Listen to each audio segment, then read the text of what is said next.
я восхищаюсь Тобою, Господи.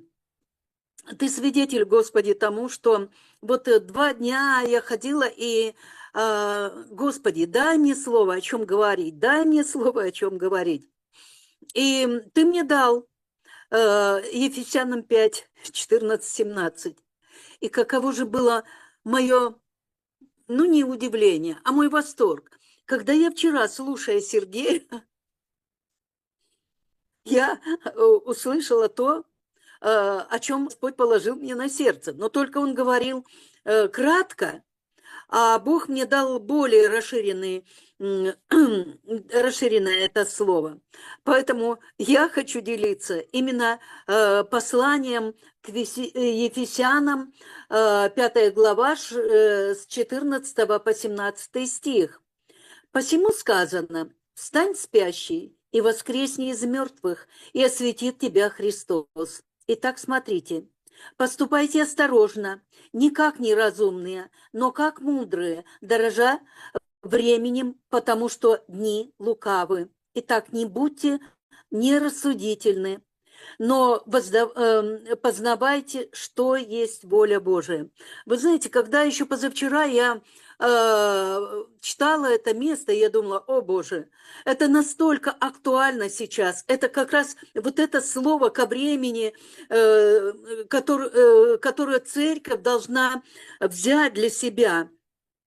И, знаете, я благодарю Бога, что Он сказал, однажды я сказал и дважды И вчера я просто вот с такой радостью слышала те небольшие вещи, которые Сергей говорил по этому месту Писания, что э, церковь должна проснуться.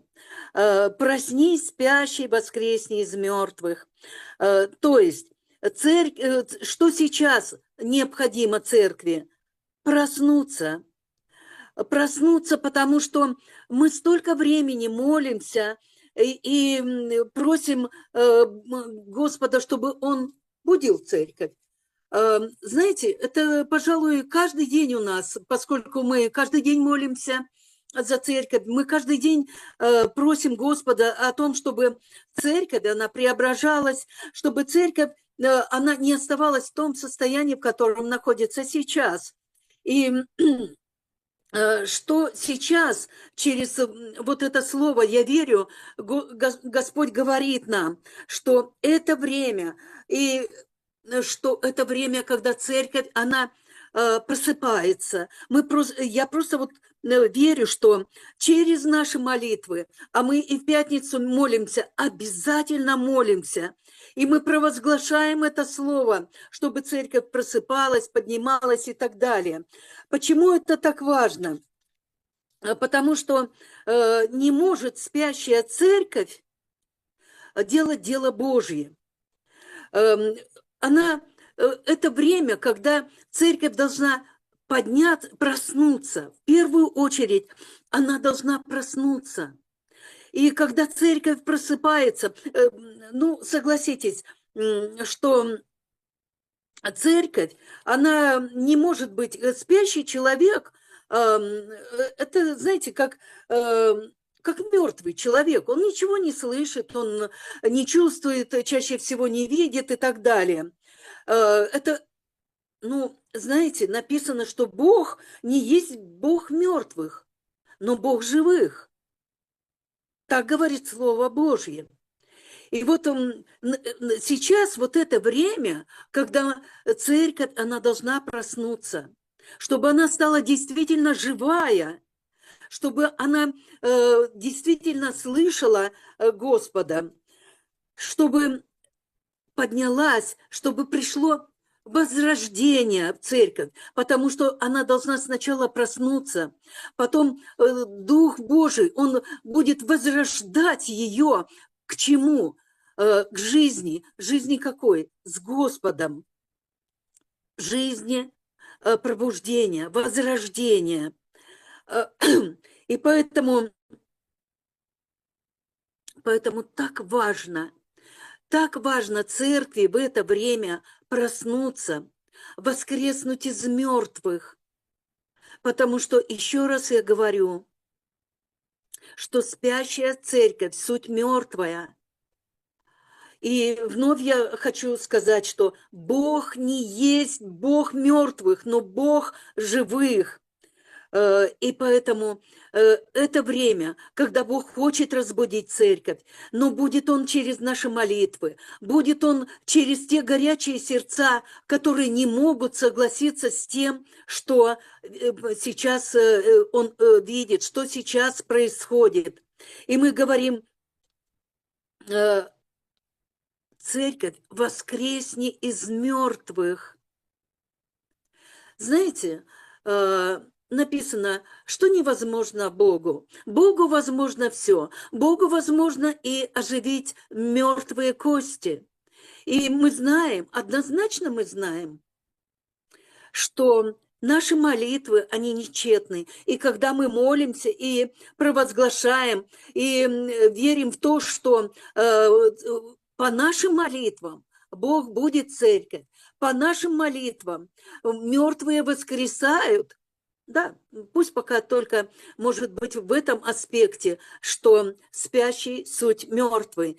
Но, Господи, мы так благодарны Тебе, что Твое Слово так говорит, что для Тебя нет ничего невозможного, потому что сейчас это время, когда церковь, она должна подняться. Когда церковь, пробудившись, должна войти в свое призвание. Написано, что «Итак, смотрите, поступайте осторожно, не как неразумные, но как мудрые». Потому что только когда церковь пробудится, она увидит, и тогда она будет поступать осторожно, как мудрая церковь, которая знает, что она должна делать в это время. Это так чудесно. И дальше написано, дорожа временем, потому что дни лукавы. Мы, я думаю, что все слышим и будем еще слышать, что время увеличивает свои обороты, что время последнее и что время коротко. И поэтому Бог и говорит, что церковь, она должна следить за временем, чтобы не остаться позади. Что церковь, она должна взять в это время, она должна, вернее, войти в это время в призвание, то, которое Бог имеет для каждой церкви. Знаете, это время, которое многие из нас не ценят. Может быть, мы народ Божий, может быть, еще мы не привыкли к тому, что время коротко. Нам не хочется, может быть, даже думать об этом, потому что, может быть, даже где-то и страшно. Что ждет меня в конце этого времени? Но это время задуматься. Это время больше и больше взывать Господу и спрашивать: Господь, как ты меня видишь в этом времени? Что ты приготовил для меня? Потому что церковь – это каждый из нас, который любит Господа, который хочет видеть то, что сказано в Слове Божьем, что в последнее время Бог, Он будет изливать на землю то, чего еще не было. Мы, пробужденцы, мы уже 4 года, мы живем,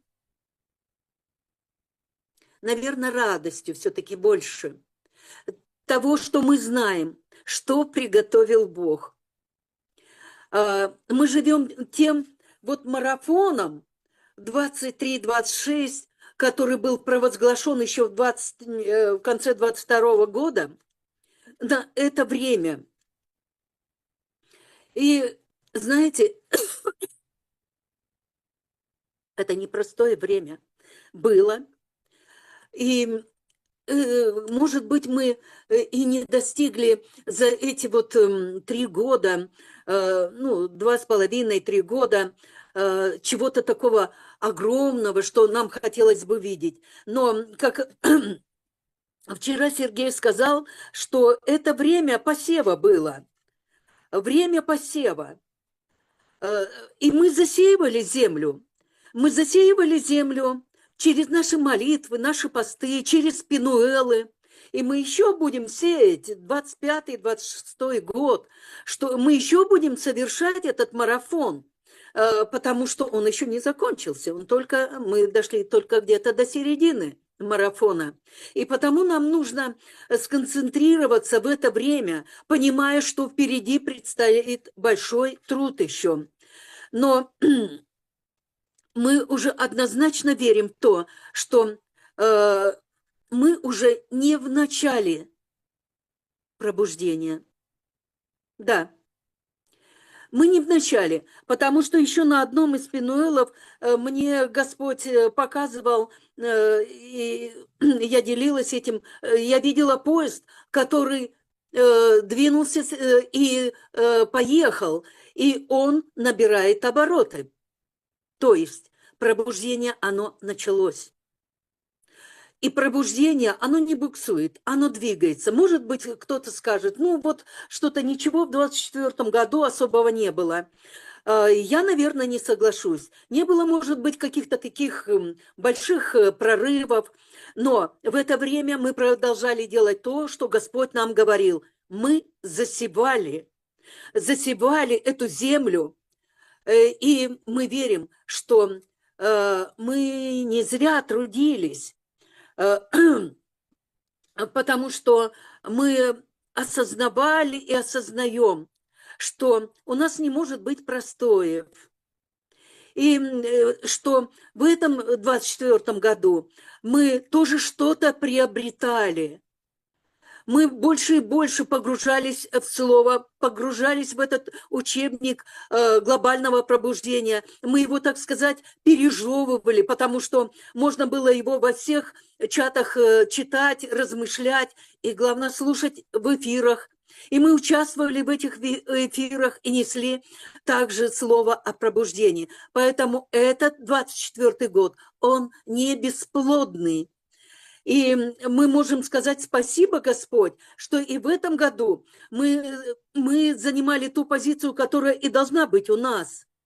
И я верю, что и наши молитвы каждодневные, и наши молитвы, и посты, и пинуэл, который состоялся, Господь, все это работало на то, чтобы портал пробуждения над Россией, и не только, он расширялся. Я говорю, почему не только над Россией. В этом году летом мы со Светой ездили в Минск, в Белоруссию, и проводили пинуэл. И знаете, это было очень здорово, это было очень сильно. Мы видели эти жаждущие сердца, и с 7, да, практически со всех областей Белоруссии приезжали сестры, и это было такое хорошее время. И мы видели, как они загорались. И знаете, я вообще восхищаюсь этой группой пробуждения в Беларуси. Они такие активные. И знаете, уже даже вот это, что поднимаются группы пробуждения, и не только в России. Не только в России, да, мы были в Беларуси, но мы знаем, что и в Украине пробуждение, оно тоже есть. Да, может быть, оно не освещается так, как, допустим, ну вот то, что мы говорили о Беларуси. Да, но мы знаем, и там люди молятся за пробуждение, и там они ожидают, и туда придет пробуждение. Это факт. И, конечно же, мы молимся не только за Беларусь, Украину и страны Балтии, мы молимся за все постсоветское пространство. Мы молимся, и мы видим, и там поднимаются, и в Казахстане, Господи, спасибо Тебе, мы просто благодарим сразу. И там поднимаются люди, которые молятся, которые провозглашают, что пробуждение, оно принадлежит Казахстану. Это так чудесно. Поэтому я уверена, и благодарю Бога, что 24-й год, он не был бесплодный. Он не был бесплодный. Может быть, не было вот таких пенуэлов, как были там 4-й, 5-й, ну, таких прорывных. Но все, что мы делали в этом году, мы знаем, это также была подготовка к 25-му, 26-му году. И потому мы благодарим. Мы благодарим Господа за это время. И сейчас я, конечно, хочу сказать дальше. Написано: «Стань спящий, воскресни из мертвых, и осветит тебя Христос». Мы говорили о том, что церковь должна проснуться, встать, воскреснуть. И очень важно то, что Бог говорит, что Он осветит церковь, которая проснется, которая встанет, в которую придет возрождение, осветит. Да, сейчас много тьмы высвобождена против Церкви Божией, но мы смотрим не на видимое, мы молимся, и мы верим в Слово Божье, которое говорит, что видимое, оно временно. И мы смотрим на то, что Бог приготовил освящение.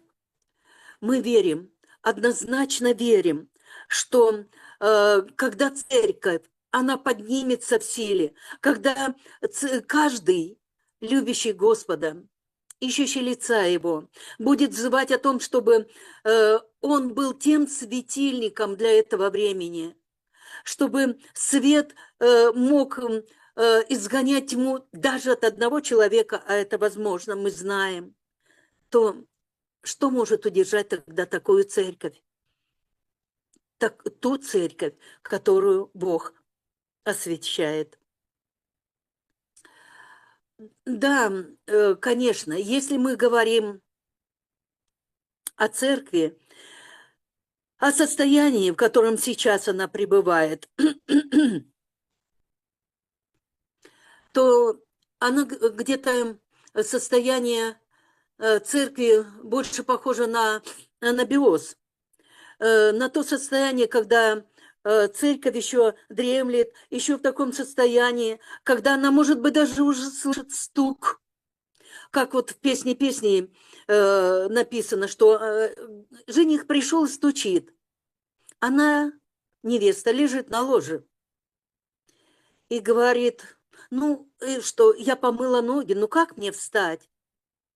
Да, может быть, не очень радостно говорить об этом, но да, конечно, во многом церковь, она похожа на эту невесту, которая думает, встать или не встать. Но так не хочется, чтобы церковь все-таки встала и была похожа на эту невесту, которая решила встать, но жених уже пошел. И она побежала искать. И мы знаем, что, к сожалению, церкви многие будут проходить это время, когда до них дойдет, что время-то надо было раньше вставать, раньше ухватиться за жениха. Но об этом говорит Слово Божие, что будут такие времена, и Господь, Он не скрывает, Он предупреждает, и многократно и нам говорил, как пророческой группе, говорил о том, что приходят времена, времена тяжкие, но вы не смотрите, как вот Олег говорил перед этим, вы не смотрите на то, что происходит, потому что когда вы будете взирать на меня, когда вы будете искать лица моего, я вас сохраню, и вы не потерпите ущерба. И вот об этом мы молимся и просим, и верим за то, что невеста, она все-таки встанет и пойдет за женихом, чтобы потом не бежать и не искать его. Мы знаем, и написано и в учебнике глобального пробуждения, что не все церкви примут слово о пробуждении. Мы это видим, к сожалению. Но опять мы знаем, что так было всегда. И это время, оно, может быть, мало чем отличается от тех предыдущих пробуждений, когда происходили пробуждения, и потом следующее пробуждение, они тоже принимались штыки где-то. Но, опять-таки, мы знаем одно, что то пробуждение, о котором Бог говорил, которое мы знаем, оно состоится и сбудется, мы верим в это однозначно, оно будет отличаться.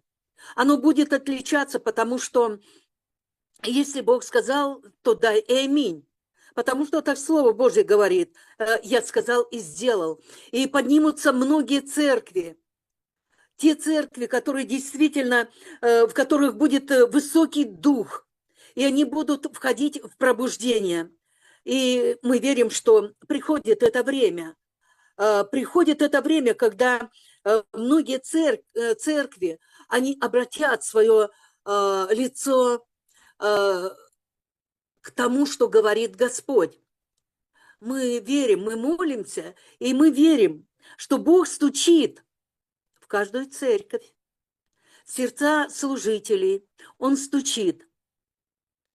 И мы благословляем тех служителей, которые уже открыли свои сердца. Но, опять-таки, мы верим в то, что степень пробуждения прогрессирует. Это да и аминь. Мы верим в это, потому что мы видим уже те церкви, действительно, которые открыли свои двери для того, чтобы принимать пенуэлы, проводить пенуэлы. И поэтому мы не можем сказать, что все церкви, они вот в таком где-то спящем состоянии. Нет, Бог знает. Бог знает, и Он говорит о том, что будут в это время, даже в наступающем 25-м, 26-м году, когда будут подниматься те церкви, которые будут зажжены настолько огнем пробуждения, что этот огонь, он будет объединять другие церкви, и этот огонь будет распространяться по городу, где будет подниматься такая церковь. Мы верим в это. Мы верим, и потому мы говорим спасибо Тебе. Спасибо Тебе, что, да, в это время, Господи Боже, может быть, церковь, многие церкви не в том состоянии, где-то хотят находиться в этом состоянии привычном, комфортном, но, к сожалению, когда церковь находится в таком именно положении, то врагу часто легко подбрасывать всякие свои конфетки, на которые, к сожалению, клюют. И даже те пастора, те церкви, которые были для нас каким-то примером. Но опять-таки мы знаем, что это непростое время, и Бог предупреждал, что враг, он высвободил много обольщения, и еще больше высвободит в 25-м году. Но написано, если тьма увеличивается, то и свет Божий, он начинает больше и больше преобладать. И потому мы вновь говорим, что большинство народа Божьего, оно не слепое. Мы просто верим в это. Не слепое, потому что каждый раз мы просим, чтобы Господь помазал глаза народу своему, чтобы открывал уши, чтобы народ Божий слышал. И мы знаем, что наши молитвы нечетны. Мы знаем, что что много тех церквей, которые действительно рассуждают, познают. Опять мы верой провозглашаем, что есть воля Божия.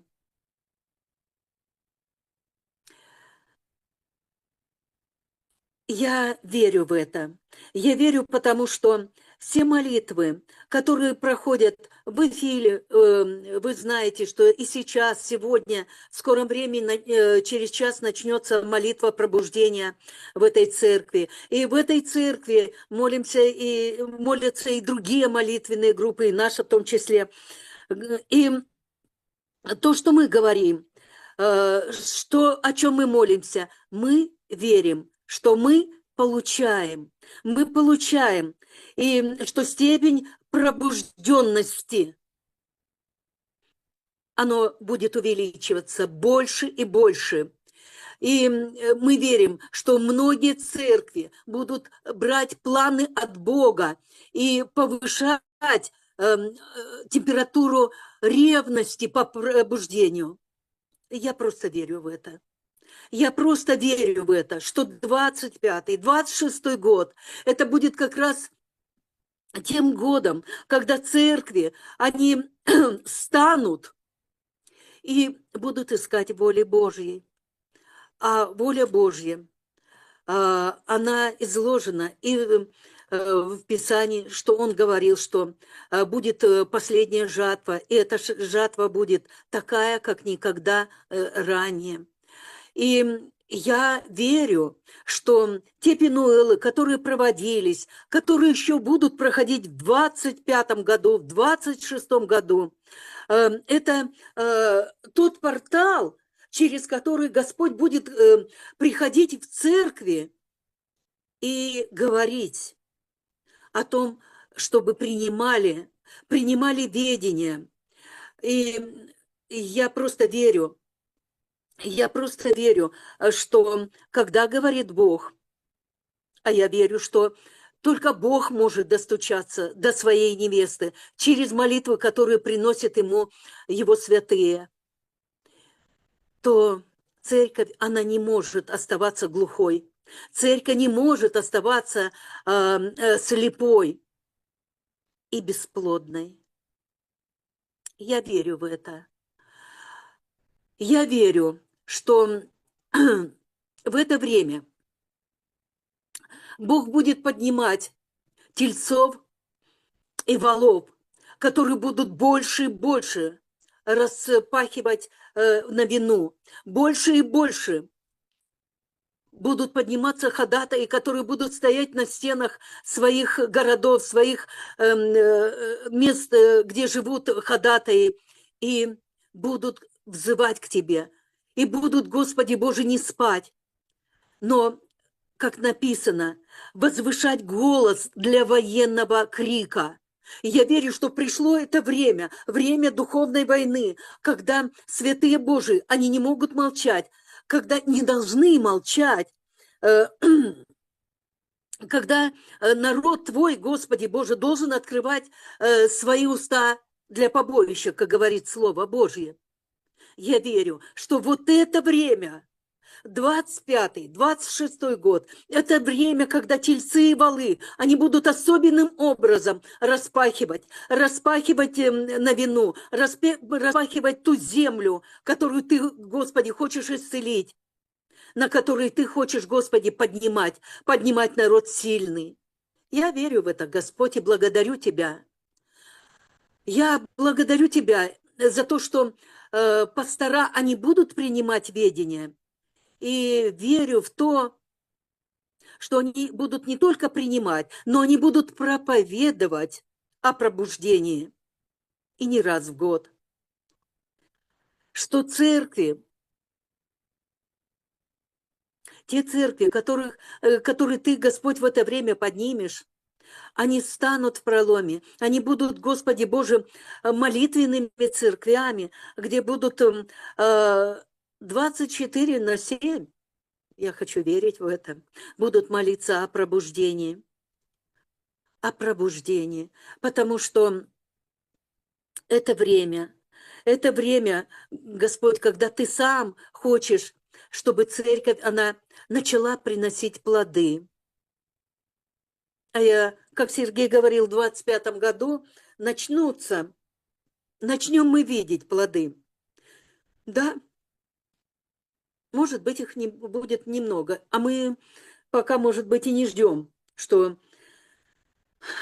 плодов на дереве будет так много, что они будут сыпаться. Нет, мы понимаем, что всему свое время.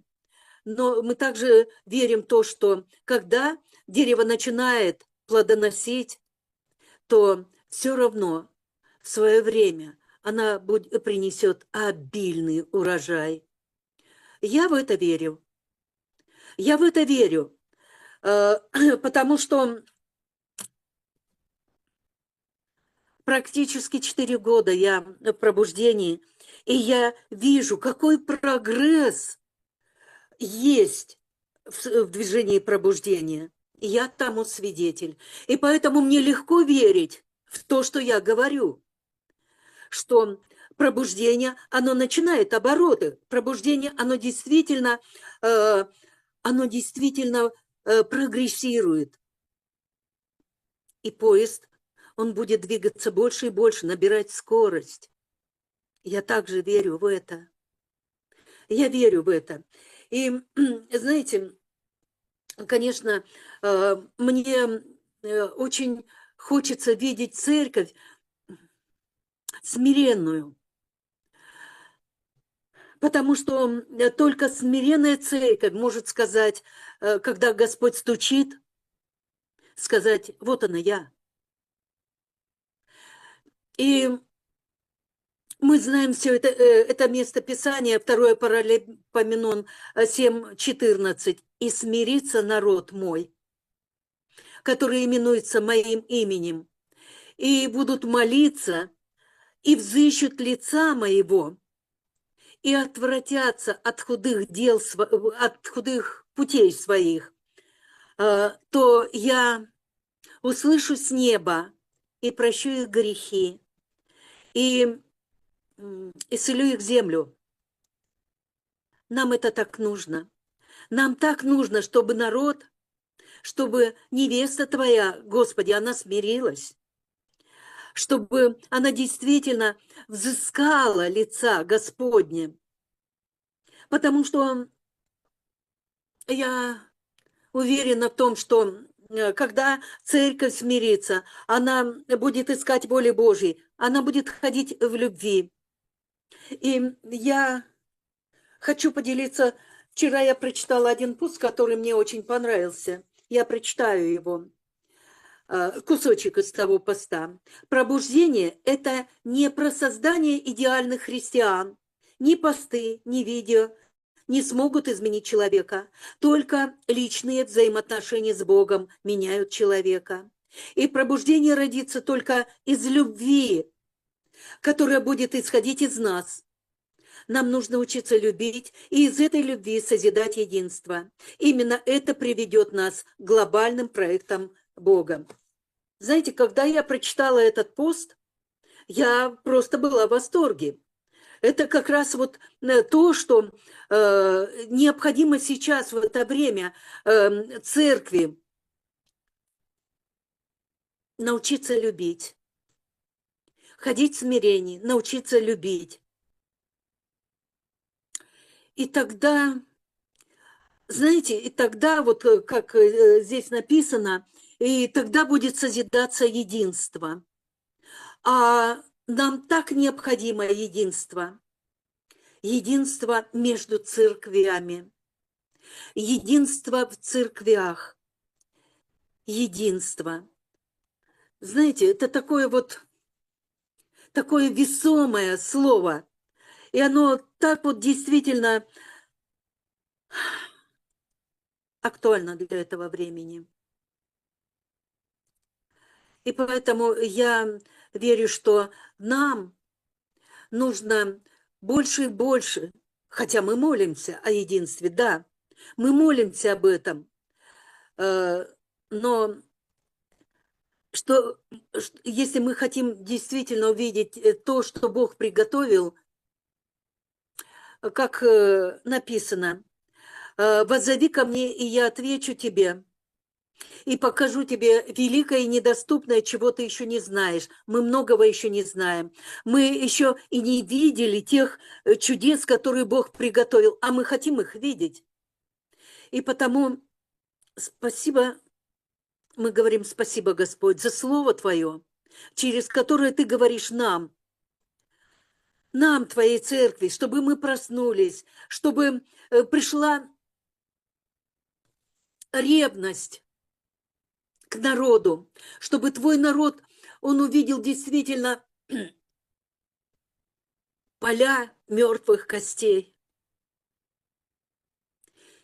Господи, и чтобы Твои дети, они возревновали, чтобы эти мертвые кости, они оживали.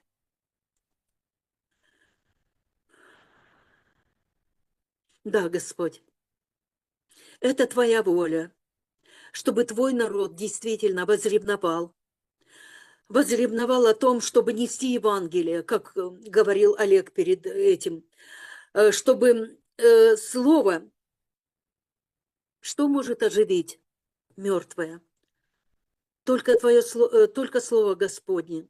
Только Бог может оживить через неравнодушные сердца, может оживлять мертвых. И я верю, что это время, когда мы действительно можем войти в этот 25-й год, войти с верой, что плоды в 25-м году мы увидим. В осень написано: «Сейте себе правду и пожнете милость, распахивайте у себя новину, ибо время взыскать Господа, чтобы Он, когда придет, дождем пролил на вас правду». Да, конечно же, это время, в котором мы, если мы действительно хотим пожать милость, мы должны распахивать новину. И, конечно же, как здесь написано, время взыскать Господа, чтобы Он мог прийти и пролиться на нас дождем поздним, который мы ожидаем. Я верю, что каждая молитва святых Божьих, каждая молитва, она действительно сеет. Каждый наш пост, каждый эфир, каждый пенуэл – это сеяние и распахивание той почвы, которую мы должны распахать, чтобы Бог мог прийти и пролиться своим дождем, чтобы земля жила, и чтобы она принесла достойный плод для Господа. Но вот это коротко то, чем я хотела поделиться, и я сейчас помолюсь. Спасибо Тебе, Господь. Спасибо Тебе, драгоценный великий Бог, я благодарю Тебя. Я благодарю Тебя, Господи Боже. Спасибо Тебе, Дух Святой, что Ты положил мне на сердце это слово, и я верю, что Твое слово, а это было Твое слово, оно нечетно, и оно будет производить то, для чего оно было высвобождено. Я благодарю Тебя, великий Бог, за то, что сейчас это время, когда Твои ходатаи, когда Твои верные, они взывают к Тебе, и Ты, Господи, через молитвы Твоих святых Ты производишь то, что Ты хочешь произвести. Ты, Господи Боже, вдыхаешь Твой Дух в тех, кого ты приготовил для этого времени. И это не просто твой дух, дух жизни. Мы говорим, вдыхай высокий дух, тот народ, который ты поднимешь для этого последнего времени. Боже, это сейчас так необходимо, чтобы народ Твой, он, Господи Боже, не был слеп и глух. И, Господь, мы вновь и вновь, я вновь и вновь, Ты знаешь, Господи, мы каждый раз молимся на всех наших молитвенных, чтобы Ты обновлял дух ума народа Твоего. Потому что только обновленный ум, только новые мехи, они могут принять то, Господи Боже, что Ты хочешь влить в новые мехи, а у Тебя Ты сказал, что Ты приготовил новое вино для этого времени. И Ты хочешь, чтобы эти новые мехи, которые Ты сказал, востребуете новые мехи. И мы сейчас просим для народа Твоего. Может, многие не знают, не слышали об этом, что нужно востребовать новые мехи. Но сейчас мы заступаем за тот народ, и мы молим Тебя. Вкладывай, Господи, в тот народ, который, Господи, Ты приготовил для этого времени. Вкладывай новые мехи, чтобы Ты мог выливать новое вино. Новое, без всякой кислоты, Господи Боже. То вино, которое действительно будет радовать сердце Твое. Господь, мы так благодарны Тебе. Мы знаем, Господи Боже, что наши молитвы нечетны. И если мы просим Тебя, Господь, чтобы Ты обновлял дух ума народа, Ты это делаешь, Господи. Ты это делаешь. И если мы просим, подними, Господи Боже, эффективных ходатаев, которые будут стоять за цели пробуждения, мы верим. Есть у Тебя такие ходатаи. Мы верим, Господь, мы просто их высвобождаем в физический мир. Потому что мы верим, что в каждой церкви есть те молитвенники, те дети, которые любят искать лица Твоего, молиться Тебе, и любят брать из сердца Твоего, чтобы приносить Тебе добрый плод. Мы просто верим в это, Господи Боже. И потому, Господь, прояви себя, Господи, в каждом из нас. Прояви, Господи Боже, Твоим огнем, Твоей ревностью. Боже, мы не хотим оставаться теми, которые были до сего дня. Пусть сила Твоя сходит больше и больше на каждое сердце, ищущее Тебя, ищущее Твоей воли. Пусть жажда возрастает больше и больше. И пусть огонь, тот огонь, который сжигает все, Господи Боже, все ненужное, он будет, Господи, разгораться до такой степени, что его невозможно будет удержать в себе. Мы молим Тебя. Господь, Твое Слово говорит, что Слово Твое не подобно ли огню и не подобно ли молоту, который разбивает твердыни. И я верю, что когда мы молимся, когда мы провозглашаем Твое Слово, то твердыни, они рушатся, то пленники выходят на свободу, то слепым Ты открываешь глаза. Господь, мы верим, что приходит свет там, где была тьма. Мы верим в это. Мы верим, Господи Боже, когда мы высвобождаем Твое Слово, то стены Вавилона вокруг Твоей церкви, они падают во имя Иисуса Христа. И мы благодарим Тебя, Господь, мы благодарим Тебя. И я вновь говорю, что наши молитвы нечетны, но они производят то, для чего мы их посылаем. И потому мы славим Тебя, Господь, мы превозносим имя Твое. Боже, имя Твое выше всякого имени под небесами. Слава Тебе, Господи, честь Тебе, Господь, хвала Тебе, да пребудет, Господи Боже. Во имя Отца, Сына и Святого Духа я молилась. Аминь.